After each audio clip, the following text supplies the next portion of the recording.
Estimados alumnos, hoy veremos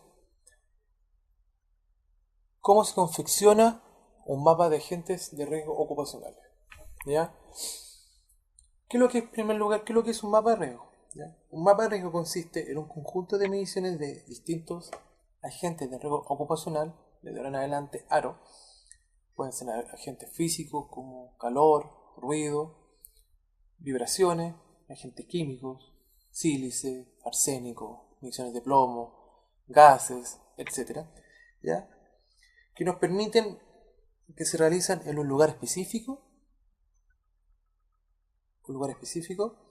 y un periodo determinado, y que nos da como resultado identificar zonas de riesgo y trabajadores expuestos.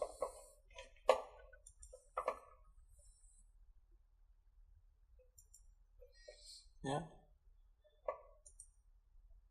Existen actualmente, para generar un mapa de riesgo, existen un conjunto de pasos a seguir que nos va a permitir poder realizar de mejor forma el mapeo específico. ¿Ya? Primero debemos hacer un análisis histórico de las enfermedades profesionales que se han generado en el lugar de trabajo a medir o a monitorear. Posteriormente, analizar los agentes de riesgo que existen en el lugar. Debemos ver un ejemplo, si es una chancadora, un chancador primario, secundario, terciario, obviamente debemos hacer mediciones de sílice o de ruido. ¿Ya? Si estamos en una planta de lixiviación, hacer mediciones de SO2, de neblinas ácidas. Si estamos en una planta de mantención, debemos hacer mediciones de vibraciones. ¿Ya? También debemos establecer un nivel de criticidad en función a lo que indica el 594, ¿ya? Sobre los límites permisibles. O de lo contrario, podemos también tomar bajo nuestro sistema de gestión, un ejemplo, OSA 18000, en donde debemos indicar niveles de criticidad, tolerable, intolerable o moderado. Posterior a eso debemos realizar las mediciones específicas de los distintos agentes que hemos visto. Posteriormente, identificar áreas y trabajadores, áreas contaminadas y trabajadores expuestos.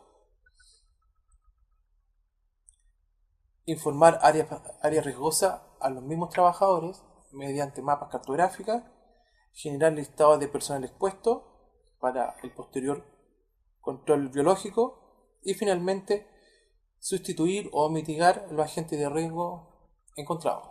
¿Ya? Esos son como los distintos puntos que uno debe realizar. Vamos a ir al primero, que es el análisis histórico de las enfermedades profesionales que se han generado en el lugar de trabajo. ¿Cómo realizamos esto? En primer lugar, lo que debemos hacer es tomar un tiempo mínimo de 10 años, ¿ya? Donde analizamos todas las personas que se han enfermado profesionalmente bajo un agente específico. En este caso yo simulé una gerencia de una fundición donde desde el año 89 al 98 hemos tenido personas expuestas o enfermas profesionales en el agente ruido. En el año 89 teníamos 100 trabajadores sordos y en el año 98 tenemos 50. Y así sucesivamente se va a hacer con todos los agentes de riesgo ocupacionales. Una vez que tenemos identificados los agentes de riesgo, ¿ya? Y sabemos que estos agentes específicos generan enfermedades profesionales, debemos buscar otros que sean inherentes al trabajo y que podrían generar alguna enfermedad profesional. Un ejemplo, si estamos en un chancador, ¿ya? Debemos obviamente medir sílice, aunque no tengamos personas enfermas de silicosis. Si tenemos, aparte, debemos medir en un chancador primario el agente ruido, etc. ¿Ya? Posterior a eso, que identificamos los elementos, agentes químicos y físicos que vamos a evaluar, debemos cuantificar de acuerdo a la criticidad que podemos tener. En este caso yo hice un pequeño ejemplo donde coloco mediciones ambientales y personales de distintos agentes. es importante establecer posteriormente el nivel de criticidad o peligrosidad del contaminante en función a los límites permisibles que indica el 594 o estándares propios.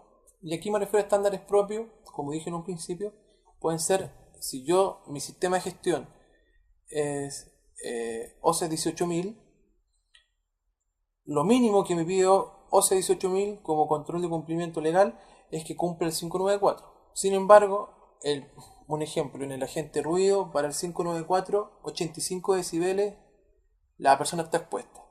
Pero a lo mejor mi sistema de gestión indica que debo ser más estricto con los límites que yo estoy cuidando, o sea, con los límites que yo tengo para mis trabajadores. Por lo tanto, voy a poner como límite no 85 decibeles. Para mí, intolerable es 82 decibeles.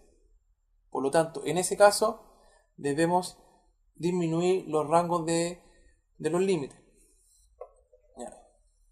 ¿De qué forma? Con un código de colores. Obviamente el color rojo para lo peligroso y el color verde para lo tolerable. Y indicar, como ya dije, un ejemplo en el caso de los agentes químicos para las mediciones tolerables debería ser el porcentaje de por lo menos el 50% del nivel máximo permitido. Un ejemplo, si a nivel de sílice es 0,08 miligramos por metro cúbico, habría que, para mí, los trabajadores que tienen 0,4 son tolerables. Sobre eso, si es que estoy bajo un estándar específico, deberían ser moderados o intolerables. Posteriormente que tenemos identificado nuestro nivel de criticidad y nuestros estándares, debemos realizar las evaluaciones de los agentes físicos y químicos, preocupándome de dejar siempre, en este caso por gerencias, dejando con sistema semáforo los elementos o los agentes evaluados y las condiciones en las cuales tenemos en el terreno. Un ejemplo de esto es, poner un ejemplo, la gerencia mina, que en el caso de vibraciones tenemos, en este sector de acá, tenemos mediciones con color rojo. En el caso de ruido, nuevamente la gerencia mina, en mediciones ambientales y personales, en ambientales tenemos verdes y en personales tenemos roja. De la misma forma, se debe hacer con los agentes químicos en el sentido de los gases. Hacemos las mediciones y posteriormente vamos indicando si las zonas son tolerables, intolerables o moderadas, o están sobre la norma, bajo la norma, etc. Una vez que tenemos identificado y hemos realizado la campaña de mediciones, que pueden ser mediciones en el tiempo, un mes, 2 meses, estacionarias, voy a medir todo el mes vamos a hacer 2 mediciones o 2 campañas. La medición de invierno, debido a las condiciones climáticas, son distintas a las condiciones de verano. Por lo tanto, una forma de medir es que yo hago mediciones en invierno y en verano. Otra forma también de medir es hacer mediciones